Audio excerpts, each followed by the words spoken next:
আজ অনেকদিন পর তোদের দুজনকে বাগে পেয়েছি। নদীর ধারে জঙ্গল, সেখানে বাস করে দুইটা শক্তিশালী গরু।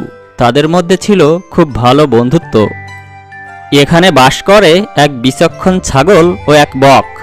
ছাগল ও বক সবার সাহায্য করে বেড়াতো। নদীর অন্য পাশে থাকে এক বুড়ো বাঘ ও এক শিয়াল। বাঘের গায়ে আগের মতো শক্তি নেই, তাই সে নিজে শিকার ধরে খেতে পারে না। তাই শিয়ালকে তার সাথে রাখে, যাতে দুজন বুদ্ধি করে শিকারকে বোকা বানিয়ে তাদেরকে খেতে পারে। নদীতে বাস করে এক হিংস্র কুমির। সে সবসময় খাই খাই করে। শোন কালু, তুই খুব বুদ্ধিমান। তোর মতো বন্ধু পেয়ে আমি খুবই খুশি। তবে তোর গায়ের রং কালো, যা আমার পছন্দের রং না। শোন ধলো, তোর অনেক ভালো ভালো গুণ আছে। তার মধ্যে একটা হলো তোর গায়ের রং ফর্সা। তবে আমার গায়ের রং কালো, তোর পছন্দের রং না। এটা শুনে আমি মনে অনেক দুঃখ পেলাম। আসলে আমি তোকে দুঃখ দিতে চাইনি, শুধু পছন্দ আর অপছন্দের কথা বলছিলাম। বাদ দে না এসব কথা, চল জঙ্গলের দিকে যাই।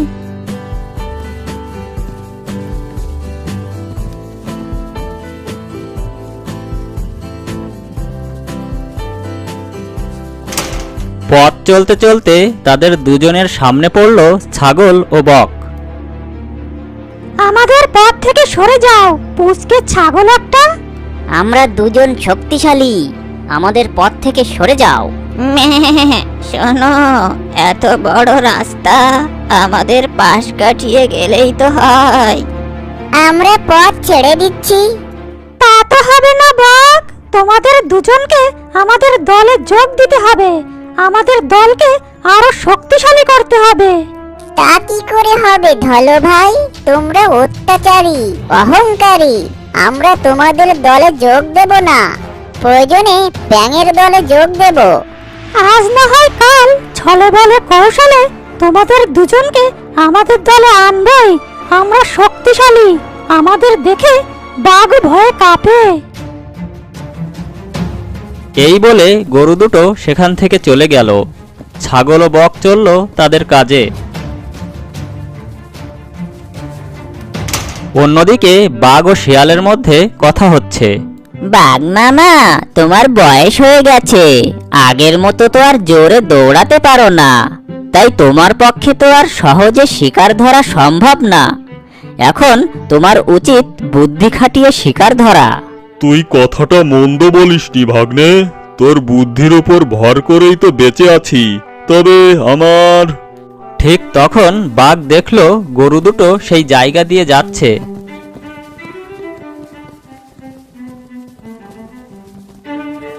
শিয়াল ভাগ্নে, গরুর মাংস খাওয়ার খুব ইচ্ছে আমার, কিন্তু কালো আর ধলু তো অনেক শক্তিশালী। আমি তো একা ওদের সাথে পেরে উঠব না। ওদের কিভাবে ধরা যায়, বুদ্ধি শুদ্ধি কিছু বের কর। ওদের দুজনের মধ্যে খুব ভালো বন্ধুত্ব। প্রথমে ওদের দুজনকে আলাদা করতে হবে, তারপর শত্রুতা সৃষ্টি করতে হবে। তাই কর, কিন্তু তাড়াতাড়ি। ঠিক আছে, এখন তাহলে আমি আসি।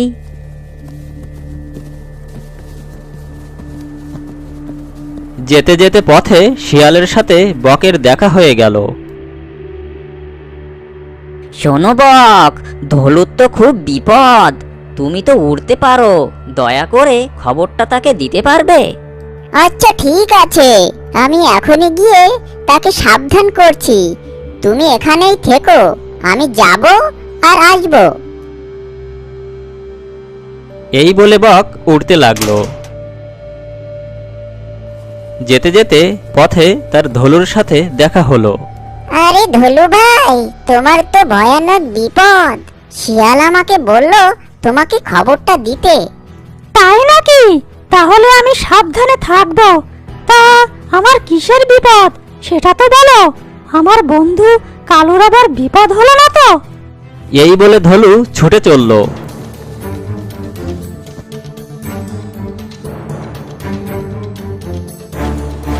পথে শিয়ালের সাথে তার দেখা হলো। আরে শিয়াল, তুমি নাকি বককে বলেছ আমার খুব বিপদ?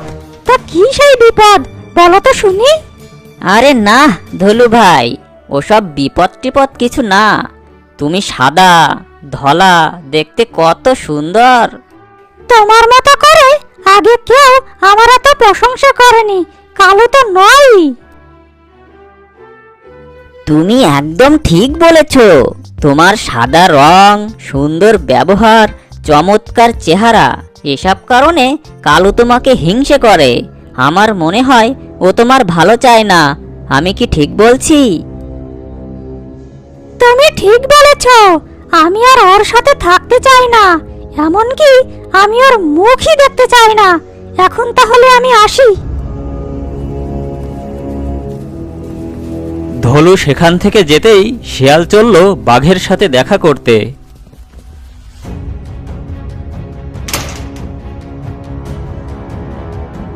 বাঘমামা, আজ তো ধলুর সাথে দেখা হলো। তার মনে আমি কালু সম্পর্কে খারাপ ধারণা ঢুকিয়ে দিয়েছি। সে এখন কালুর মুখটাও দেখতে চায় না।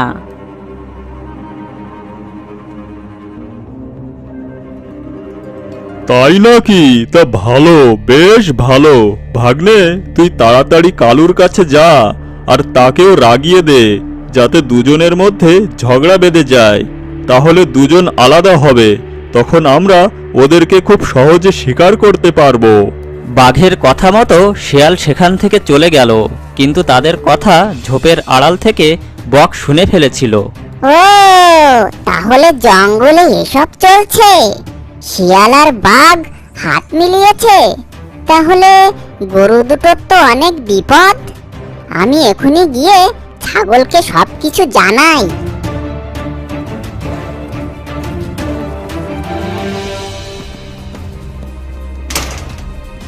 এদিকে শিয়াল গিয়ে কালুকে বলল, ও ভাই কালু, কি অবস্থা তোমার? তোমার কি মন খারাপ? তোমাকে নিয়ে তো বাংলায় সেই বিখ্যাত কবিতাটা আছে, কালো গায়ের দুধ দেব, দুধ খাবার বাটি দেব, চাঁদের কপালে চাঁদ টিপ দিয়ে যা। কালু তখন গদগদ হয়ে বলল, ওহো, সেই কবিতা। আয় আয় চাঁদ মামা, টিপ দিয়ে যা, চাঁদের কপালে চাঁদ টিপ দিয়ে যা। হ্যাঁ কালু, তুমি অনেক বিজ্ঞ, অনেক শক্তিশালী। তোমার কত লেখাপড়া। তোমাকে কি ওই মূর্খ ধলা গরুর সাথে ঘোরাফেরা করা মানায়? তুমি ঠিক বলেছ। দুদিন থেকে আমার মনটা খুব খারাপ, কারণ ধলুর সাথে দেখা হলে ও আমার সাথে কথাও বলে না। কি করে তোমার সাথে ও কথা বলবে? আমাকে ও কি বলেছে জানো? বলেছে সে তোমার মুখটাও আর দেখতে চায় না, কারণ তোমার গায়ের রং কালো বলে। ও, এই ব্যাপার। তাহলে ওর সাথেও আমার দেখা করতে বয়েই গেছে। তবে ওর এমন কথা শুনে আমি মনে খুব দুঃখ পেলাম। দেখা হলে ওকে আমি উচিত শিক্ষা দেব। এই বলে কালু সেখান থেকে চলে গেল।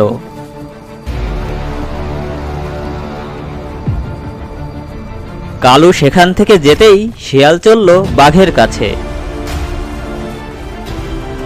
অন্যদিকে বক শিয়াল আর বাঘের মধ্যকার কথা ছাগলকে সব খুলে বলল।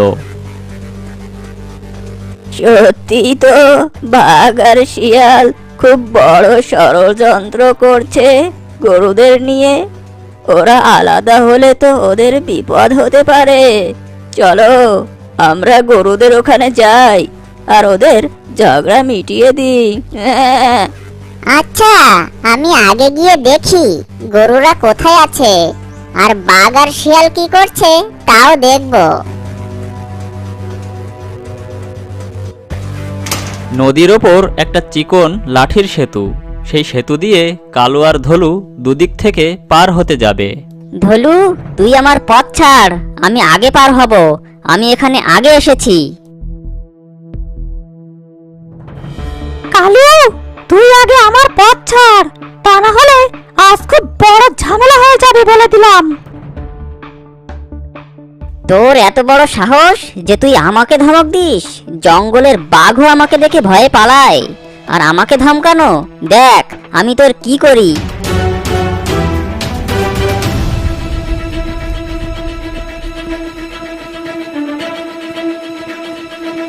দুই গরু সেই চিকন সেতুর উপর মুখোমুখি হলো।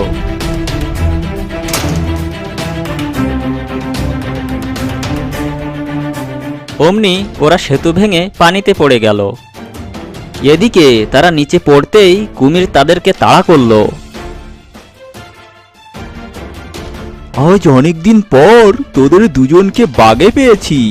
আজ আমি তোদের মজা করে খাবো। এভাবে কুমির বেশ কিছু সময় তাদের তাড়া করলো। অবশেষে গরু দুটো অনেক কষ্টে নদী থেকে পাড়ে উঠল।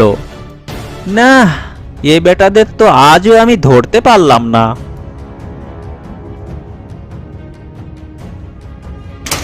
এদিকে গরুদের ঝগড়া দেখে বক গিয়ে ছাগলকে নিয়ে গরুদের ওখানে এলো। এভাবে তোমরা নিজেদের মধ্যে ঝগড়া করলে তোমরা আলাদা হয়ে যাবে। তখন বাঘ তোমাদের এক এক করে খুব সহজে ধরে ফেলতে পারবে। তোমরা খুব বড় বোকামি করছো। শিয়ালের কুবুদ্ধিতে তোমাদের বন্ধুত্বের মাঝে ফাটল ধরেছে। তোমরা নিজেরা কিছু যাচাই না করেই পাজি শিয়ালের ফাঁদে পড়েছো। সত্যি ছাগল ভাইয়া, আমাদের উচিত হয়নি শিয়ালের কথা শুনে এভাবে একে অন্যকে ভুল বোঝা, সন্দেহ করা। বাঘ আর শিয়াল ফন্দি করে তোমাদের আলাদা করে তারপর শিকার করে খাবে, ঠিক করেছে। আমি ঝোপের আড়াল থেকে ওদের সব কথা শুনেছি। বাঘ ভাই, তুমি আমাদের চোখ খুলে দিয়েছো। কালু, তুই আমাকে ক্ষমা করে দে। তুই আমার সব থেকে ভালো বন্ধু। তুইও আমাকে মাফ করে দে। আজ থেকে আমরা আর নিজেদের মধ্যে ঝগড়া করব না। কিছুক্ষণের ভেতর বাঘ আর শিয়ালকে তারা আসতে দেখলো। চল বক, আমরা দুজন ঝোপের আড়ালে লুকাই।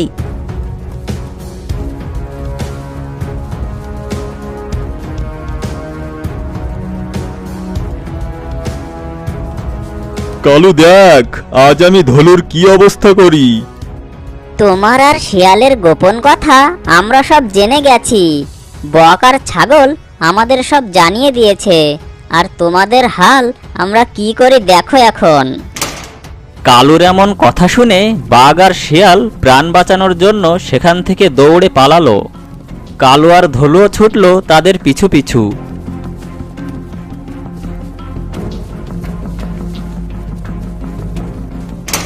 বেশ কিছু দূর দৌড়ানি দিয়ে কালু আর ধলু দাঁড়ালো। চল ধলু, আজ আর তাড়া করে কাজ নেই। ওদের তো পরে দেখে নেব।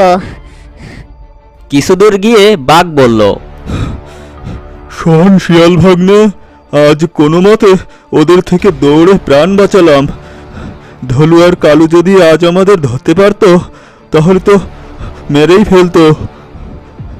সত্যি বলেছ মামা, চলো কদিন গা ঢাকা দিয়ে থাকি।